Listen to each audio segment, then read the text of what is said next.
Okay, so now we are going to look at the efficiency ratios, basically how well we're utilizing our assets. Okay, and the assets which we're talking about is inventory and receivables. Okay, because remember, these two components need to be managed well within a business. Inventory, you don't want to have unnecessary inventory costs, you don't want to overstock, you don't want to understock. With receivables, you want to be collecting your money as quickly as possible so that you can use that money. Because the more people that owe you money, the risk of them not paying you back increases. Okay. And when people run away with the business's money, that is a loss to the business. Okay. Then also amongst the efficiency ratios, there's a current liability which we also have to manage, and that's our payables, our suppliers. Okay. Remember, at times you can negotiate terms with your supplier where you say, okay, we can pay you after some time. Uh, Whenever we need inventory or raw materials or goods for resale, we can get them, then we pay you some other time. Okay. Maybe you can also discuss on discounts. Yes. So also payables can be a form of short-term financing for a business. Okay, if you delay to pay your suppliers, that money you can also use it within the business. The only problem is you don't want to be delaying your suppliers too much because they'll lose trust in you. Okay, and you want to be paying them on time also so that you don't have other bills that you'll be owing. Okay. So the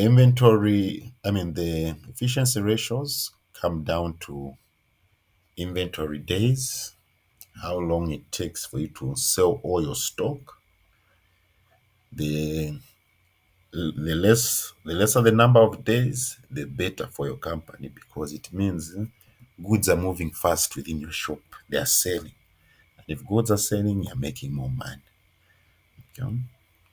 Receivable days, you want to find out how long it takes for you to get all the money from the people who are owing you. Okay. Again, the lesser the days, the better because it means the company is collecting money and it's being more liquid because as you collect from the people who are owing you, you can use that money for the day-to-day running for your business.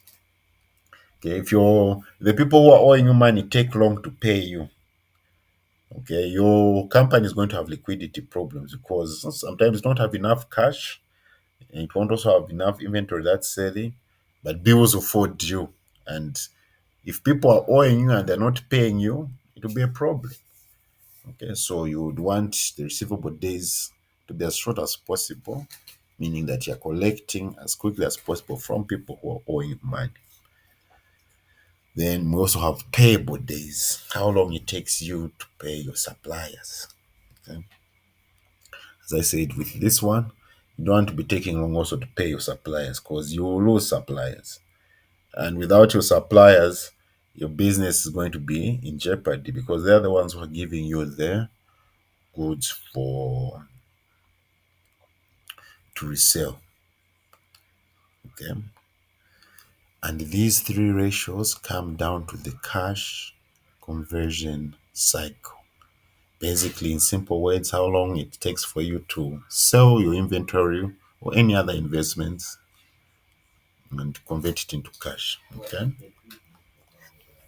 How long it takes for you basically to sell inventory and other resources how long it takes for you to convert inventory and other resources you've invested in into cash. Okay, that's a cash conversion. So converting inventory, receivables, right? You want to convert that into cash. So you want to see how long it does it take, basically. Also with this one, a shorter cash conversion cycle, the better. Okay, because if you can convert your inventory and your receivables into cash, it will be better for the business. The longer the cash conversion cycle, the business might suffer liquidity problems. So we've got information here. It says a company provides the following information for the year: sales revenue 500,000, cost of goods sold 300,000, accounts receivable 40,000, accounts payable 30,000, inventory 60,000. Compute the cash conversion cycle using the following formulae: inventory days, payable days. So inventory days, as I said, how long it takes for you to sell all your inventory. Okay. But remember, these are estimations. It doesn't mean if, like, for example, this company, if it's 73 days, it means every time 73 days clock, they've sold all the inventory. No, it's more like just an estimation. Okay. These are just like estimations to give analysts, potential investors, an idea of how your company is utilizing these resources. Okay. So inventory days is just your inventory. Okay. If you are given 2 years or 3 years, you can calculate the average inventory. Okay. But if you're given 1 year, you just use the inventory value. So it's inventory over cost of goods sold times 365 days. So our inventory value is 60,000, cost of goods sold 300,000. So 60,000 divided by 300,000, 0.2 times 365, 73 days. Okay. So with ratios, it's good to compare them to previous years. Okay, because or to industry averages, because by themselves it doesn't really give you a good picture. Have you seen? So like for this company, we know it's 73 days, but we don't know, is it good or is it bad? Did they do better than last year? Okay, or are they doing better than the industry average? Yes. So in this question, we do not have that information to comment on it. Next, any questions, sir, before we go to the next one?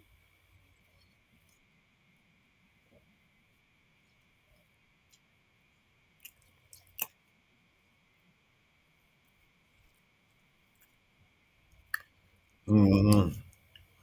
Yes. Payable days, accounts payable divided by cost of goods sold times 365.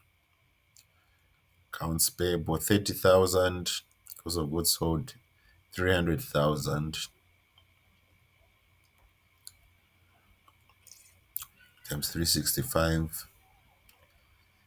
We get, so 30 divided by 300, get 0.1 times 365 days, get 6.5 days, basically 37 days.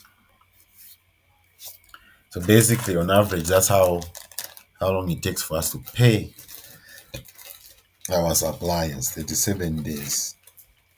So this company must have good terms with its suppliers, because that's like after a month. So yeah, some businesses after a month they pay. So it can be good. It can. But as I said, these have to be compared with other years for us to get an in-depth analysis.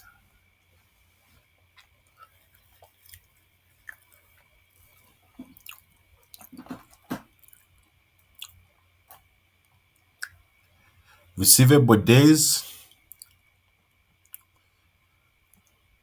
account receivable divided by sales revenue.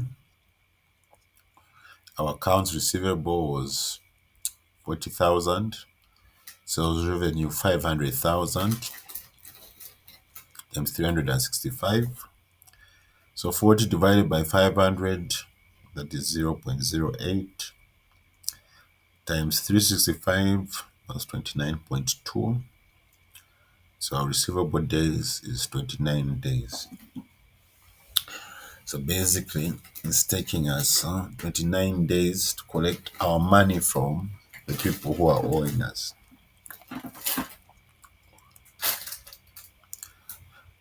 So we're now going to look at the cash conversion cycle, basically how long it takes us to convert inventory and receivables into cash, basically. So the cash conversion cycle is inventory days plus receivable days minus payable days.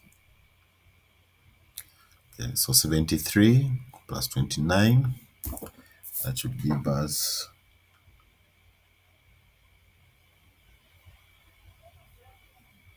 102 days. So it takes us 102 days to convert.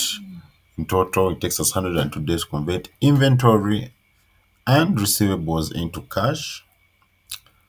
Then we deduct the payable days. So 102 minus 37, 65 days.